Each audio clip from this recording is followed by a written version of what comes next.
తండ్రి కుమార పరిశుద్ధాత్మకు మహిమ కలుగునుగాక. ఈనాటి జీవవాక్యం. స్త్రీలందరిలో నీవు ఆశీర్వదింపబడిన దానవు, నీ గర్భఫలము ఆశీర్వదింపబడెను. లూకా శుభవార్త 1వ అధ్యాయము 42వ వచనము. ప్రియ సహోదరి సహోదరులారా, ప్రభునిచే ప్రేమించబడుతున్న దేవుని బిడలారా, తండ్రియగు దేవుని ప్రేమయు ప్రభువగు యేసుక్రీస్తు కృపయు మీకు లభించునుగాక. ఈనాటి జీవవాక్యం మరియమాత చుట్టమగు ఎలిజబెత్తమ్మ పవిత్రాత్మ పూరితులై ఏ విధంగా మరియమాతను సంబోధించి ఉన్నారో తెలియజేస్తూ ఉంది.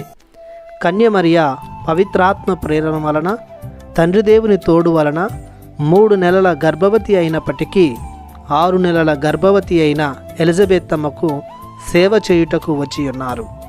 ఆమె యొక్క మంచి మనసును, సేవా దృక్పథాన్ని చూసి అభినందిస్తూ ఎలిజబెత్తమ్మ గారు ఇలా పలికి ఉన్నారు. స్త్రీ జాతి అంతటిలో మరియమాతకు దేవుడు ఒక ప్రత్యేకతను దయచేస్తున్నాడు. ఒక ప్రత్యేకమైన గౌరవింపదగిన వ్యక్తిగా ఆమెను ఈ లోకములో నిలుపుతున్నాడు. మరియమాత దేవుని చిత్తాన్ని అక్షరాల అంగీకరించి పరిపూర్తిగా గావించింది. పవిత్రాత్మ యొక్క ఆవరింపును అనగా మలినం లేని వ్యక్తిగా పవిత్రాత్మ ద్వారా కాపాడబడినారు. మరియు క్రీస్తు ప్రభుని పవిత్రంగా తన గర్భమందు మోశారు, కని పెంచారు. అందుకే ప్రభువు స్త్రీలందరిలో ధన్యురాలిగా, పవిత్రమూర్తిగా కన్య మరియమాతను ఆశీర్వదించారు.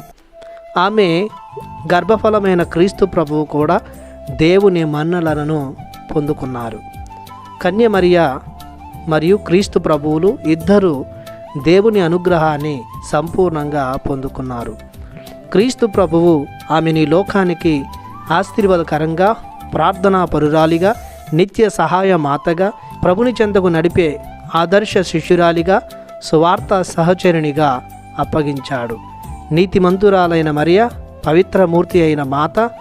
ఆమె యొక్క ప్రార్థనలు శక్తివంతమైనవి కాబట్టి ఆమె యొక్క ప్రార్థనా సహాయాన్ని, తోడును, ఆమె ఆదర్శాన్ని గ్రహించి మనం మన దైనందిన జీవితంలో జీవించాలి. ప్రార్థించుదము. కృపగల మా దేవ, కన్య మరియను పవిత్ర మూర్తిగా నిలిపి ఆమె ద్వారా లోక రక్షకుడిని మాకు అందించారు. యేసుక్రీస్తు ప్రభు ఆమెను మాకందరికీ ఇచ్చి మాకు ఆధ్యాత్మిక తల్లిగా, ప్రార్థన వీరురాలిగా, ఆదర్శమూర్తిగా దయచేశారు.